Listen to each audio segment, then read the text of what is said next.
दोस्तों नमस्कार, स्वागत है आपका एक बार फिर से आपके अपने YouTube channel the magic hour में। मैं आपका दोस्त एडवोकेट अरुण खासा।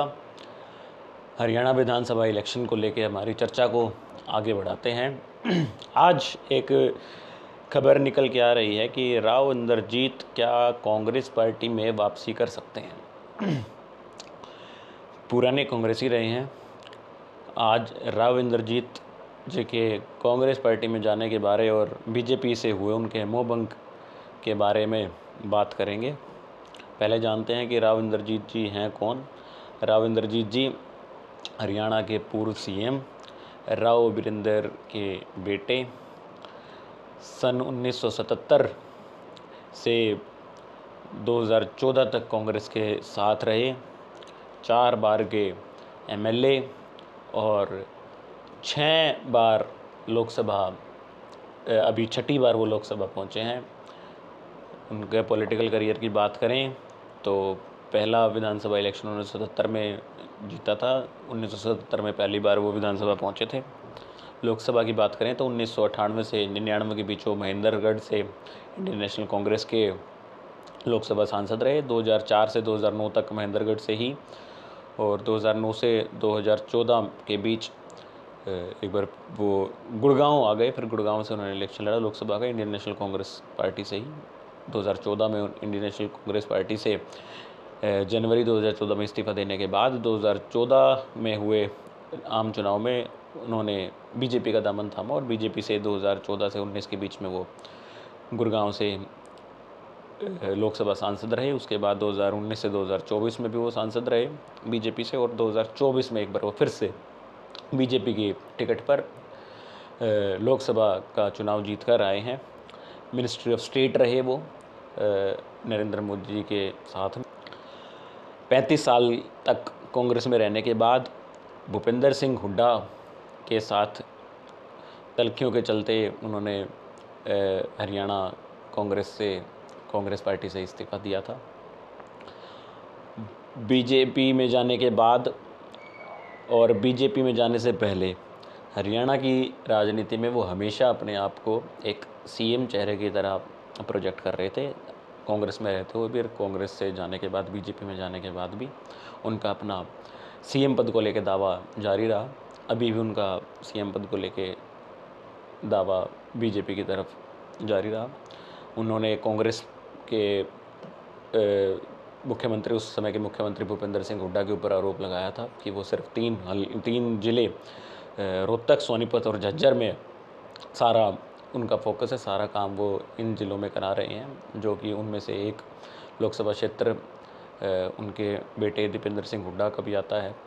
उसमें रोहतक और झज्जर ज़िला शामिल हैं उनके लोकसभा क्षेत्र में। तो इनका ज़्यादा फोकस, सारा का सारा फोकस वो रोहतक रीजन में, सोनीपत रोहतक झज्जर रीजन में लगाते हैं। तो और उनकी अनदेखी हो रही है कहीं ना कहीं, इसलिए उन्होंने ये इस मुद्दे को बनाकर कांग्रेस से इस्तीफा दिया और बीजेपी का दामन थामा। उस समय बीजेपी की लहर थी और बीजेपी ने उनका स्वागत किया और उन्हें बीजेपी की टिकट पर 2014 में लोकसभा के इलेक्शन लड़ाए और वो लोकसभा में बीजेपी की टिकट पर 2014 में पहुंच गए थे। 11 ऐसी विधानसभा सीटें मानी जाती हैं जहाँ पर राव इंद्रजीत जी का राव बेल्ट में माना जाता है। वो अहीर वाटी कहा जाता है, अहीर बेल्ट कहा जाता है। वहाँ पर उनकी मौजूदगी, उनका जोर है और वहाँ पे वो काफ़ी मजबूत हैं। बीजेपी से उनका मोह भंग होने के काफ़ी कारण हैं। कांग्रेस में जब वो थे तो वो कांग्रेस में सीएम पद के दावेदार थे। एंटी हुड्डा का जो एक गुट है जिसमें किरण चौधरी हुआ करती थी पहले, वो भी बीजेपी में जा चुकी हैं। 2014 में राव इंद्रजीत भी बीजेपी में चले गए थे। इसके अलावा कुमारी शैलजा और सुरजेवाला जी का जो एक ग्रुप है, इसका ही वो एक पार्ट हुआ करते थे। हुड्डा के अगेंस्ट जो एक कांग्रेस के अंदर एक लॉबी बनी हुई थी।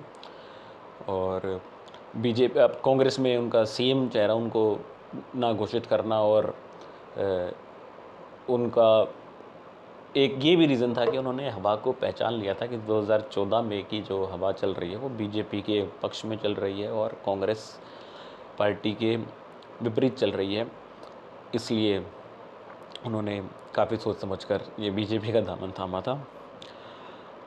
अब लगातार वो 2014 और 2019 में बीजेपी में जाने के बाद इंतज़ार कर रहे हैं कब अपनी बेटी आरती राव जी का पॉलिटिकल करियर शुरू करा पाएंगे। 2014 में भी उनकी मांग रही थी बीजेपी से, विधानसभा इलेक्शन में वो टिकट मांग रहे थे अपनी बेटी आरती राव के लिए।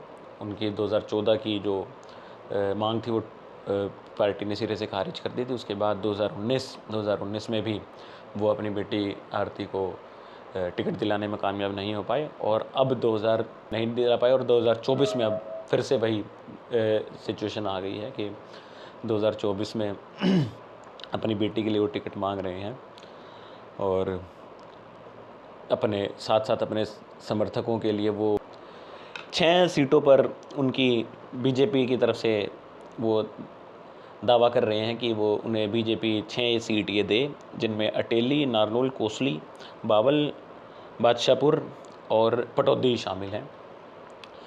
और जो बातें निकल कर आ रही हैं, खबर निकल के आ रही हैं, उसमें से ये है कि 3 सीट बीजेपी की उनको देने को तैयार है, जिसमें अटेली, नारनौल और बादशाहपुर हैं, पर अभी तक वो बात बनती दिख नहीं रही है। उनका बीजेपी से 6 सीटें मांगने का ये जो उनका जो दावा है वो अभी चल रहा है। उनको काफ़ी नाराज़गी चल रही है। सीएम की रेस में अब वो पिछड़ चुके हैं। हरियाणा की राजनीति को देखें तो बीजेपी में भी अमित शाह के हरियाणा में आए, जब वो अमित शाह ने बयान दे दिया था कि वो बीजेपी इस बार का इलेक्शन मौजूदा सीएम नायब सिंह सैनी जी के नेतृत्व में लड़ेगी।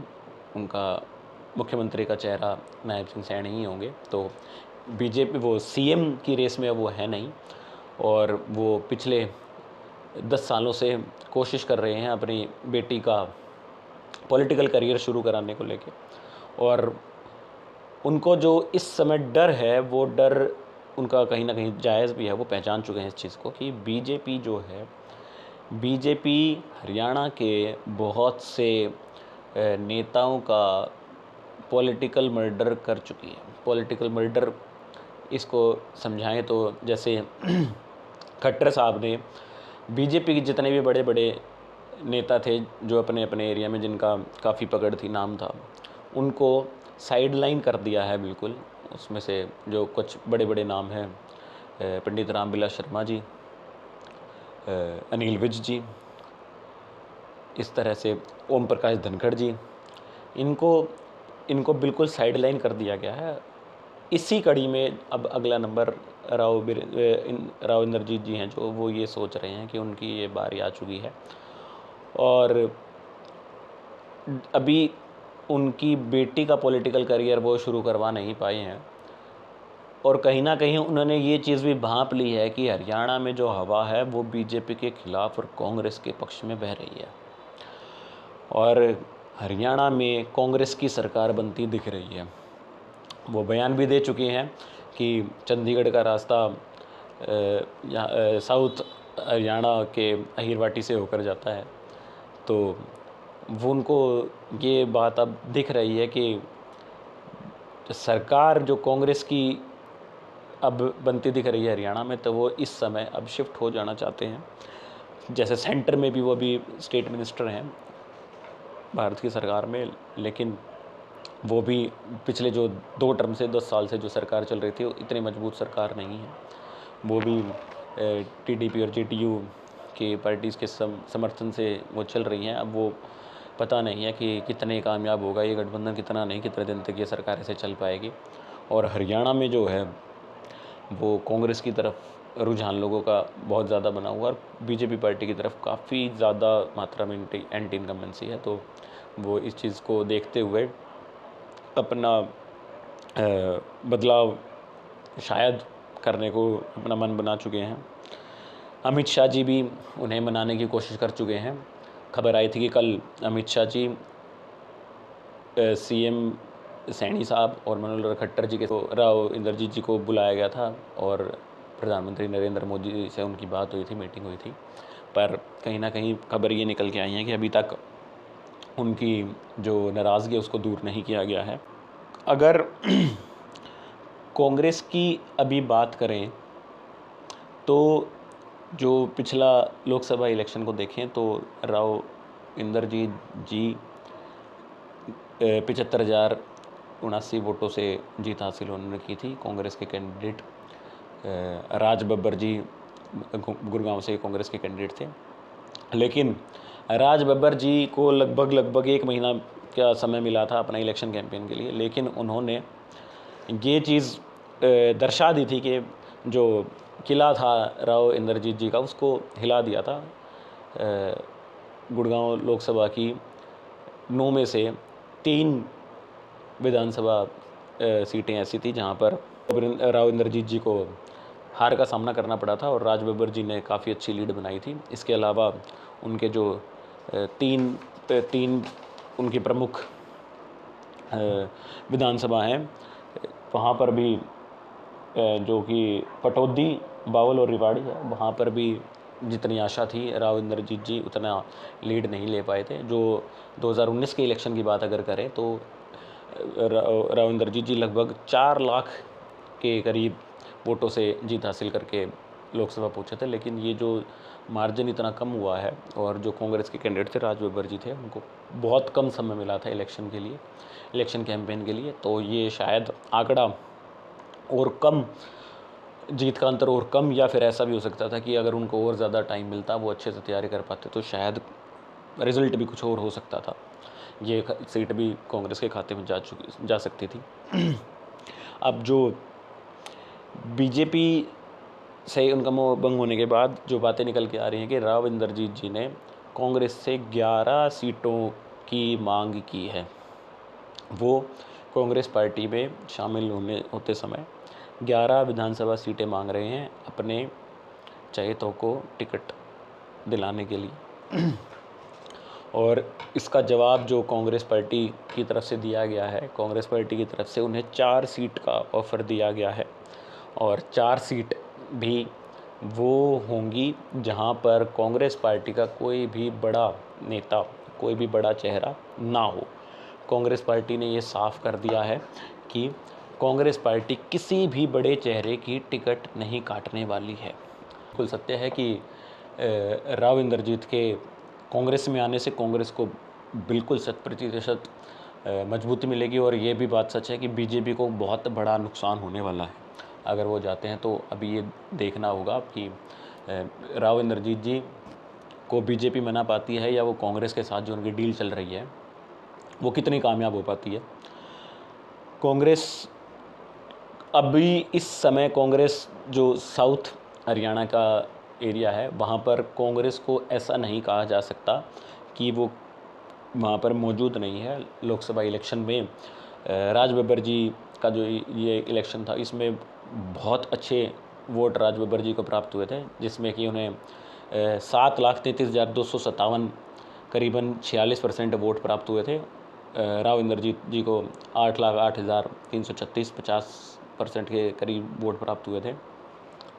तो जो और इससे पिछला इलेक्शन जो लोकसभा का इलेक्शन था वहाँ पर राव इंद्रजीत जी को 8,81,546 वोट प्राप्त हुए थे और वहीं जो कैप्टन अजय यादव जी थे कांग्रेस की तरफ से उन्हें 4,95,000 वोट प्राप्त हुए थे। तो जो ये मार्जिन इतना करीबन 3 लाख का मार्जिन कवर किया है कांग्रेस पार्टी ने, तो कांग्रेस पार्टी ये नहीं कहा जा सकता कि साउथ हरियाणा में वो कमज़ोर है। उसने अपनी मौजूदगी हर विधानसभा क्षेत्र में दिखाई है। 9 की 9 विधानसभा क्षेत्रों के, गुड़गांव के 9 की 9 विधानसभा क्षेत्रों में उन्होंने अपनी अच्छी एक फाइट दी है। वहाँ पर जो अहीर वाला जो एरिया था वहाँ पर राव इंद्रजीत जी काफ़ी लीड बना के चले गए, लेकिन वहाँ पर भी जो उनके जो गढ़ माने जाते थे पटौदी, रेवाड़ी और बावल में उन्होंने जितनी वो सोच रहे थे उससे काफ़ी कम लीड मिली। और 3 विधानसभा ऐसी थी, 3 विधानसभाओं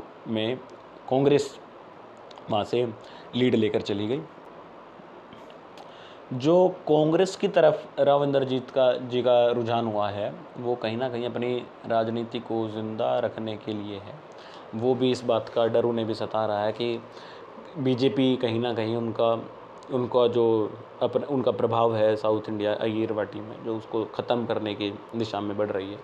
जैसे मैंने बताया कि और काफ़ी ऐसे नेता हैं बीजेपी की जिनको वो ख़त्म कर चुकी है अपने अपने क्षेत्र से। इंद्रजीत जी आते हैं तो निश्चित तौर पर कांग्रेस को इससे फ़ायदा होगा।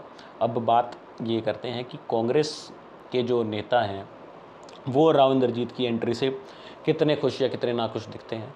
तो अगर बात करें तो हरियाणा की राजनीति में आज के समय पैन हरियाणा जो कोई एक बड़ा नेता सामने आता है वो चौधरी भूपेंद्र सिंह हुड्डा हैं। भूपेंद्र सिंह हुड्डा जी के बराबर में पैन हरियाणा इतना बड़ा नेता कोई नज़र नहीं आता। भूपेंद्र सिंह हुड्डा जी के बाद कुमारी शैलजा ऐसी नेता दिखती हैं जो मजबूत दिखती हैं और सीएम की रेस में अभी भी वो बनी हुई हैं।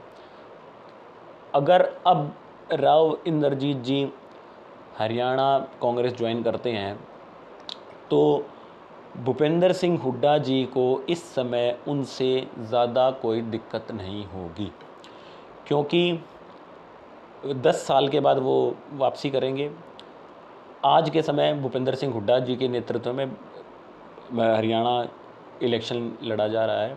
भूपेंद्र सिंह जी हुड्डा को नेता के तौर पर देखा जा रहा है और जाट कम्युनिटी है जो वो अपना नेता भूपेंद्र सिंह हुड्डा जी को मान चुकी है। एक कांग्रेस के पक्ष में एक माहौल बना हुआ है। तो बीजेपी से कांग्रेस में आकर अभी राव इंद्रजीत जी सीएम के दावेदारी नहीं कर सकते हैं। तो भूपेंद्र सिंह जी हुड्डा को इस बात से कोई फ़र्क नहीं पड़ेगा कि वो उनका कोई ये सीएम की रेस में एक नया चेहरा आके उनको कोई तकलीफ़ देगा। हाँ, भूपेंद्र सिंह हुड्डा जी से ये एंटी ग्रुप है सुरजेवाला जी और कुमारी शैलजा जी, कहीं ना कहीं वो भी राव इंद्रजीत जी के आने से, बीजेपी से कांग्रेस में आने से खुश होंगे। उसका भी एक मेन जो कारण जो दिखता है वो यही है कि जो भूपेंद्र सिंह हुड्डा जी के एंटी एक लॉबी कांग्रेस पार्टी हरियाणा कांग्रेस में थी, उसको कहीं ना कहीं मजबूती मिलेगी। और जो भूपेंद्र सिंह जी हुड्डा से हटकर हरियाणा के मुख्यमंत्री पद की बात आएगी तो वो जो एक एंटी भूपेंद्र सिंह हुड्डा जो एक गुट है वो कहीं ना कहीं, अगर राव इंद्रजीत जी भी उसमें शामिल हो जाते हैं तो वो कहीं ना कहीं अपनी बात हाईकमान को मजबूती से पेश कर पाएगा। तो भूपेंद्र सिंह हुड्डा जी, कुमारी शैलजा जी और सुरजेवाला जी, आज के समय राव इंद्रजीत जी के कांग्रेस ज्वाइन करने में तो किसी को कोई नुकसान नहीं दिखता। इसमें कांग्रेस पार्टी का फ़ायदा ही फ़ायदा दिखता है। हालांकि कांग्रेस पार्टी की लहर एक बनी हुई है हरियाणा में और सरकार बनाने की तरफ वो अग्रसर हैं, तो उन्हें किस शर्त पर वो पार्टी ज्वाइन कराते हैं, किस शर्त पर पार्टी ज्वाइन नहीं कराएंगे, क्या रहेगा आगे का समीकरण, जैसे ही कोई नई खबर निकल के आएगी उसका डिस्कशन करने के लिए मैं आपके सामने फिर से हाज़िर हो जाऊंगा। आपको ये वीडियो कैसी लगी मुझे कमेंट सेक्शन में ज़रूर बताइएगा, और अगर वीडियो अच्छी लगे तो इसे लाइक करिएगा, शेयर करिएगा और चैनल को सब्सक्राइब करिएगा। तब तक के लिए नमस्कार, जय हिंद, जय भारत।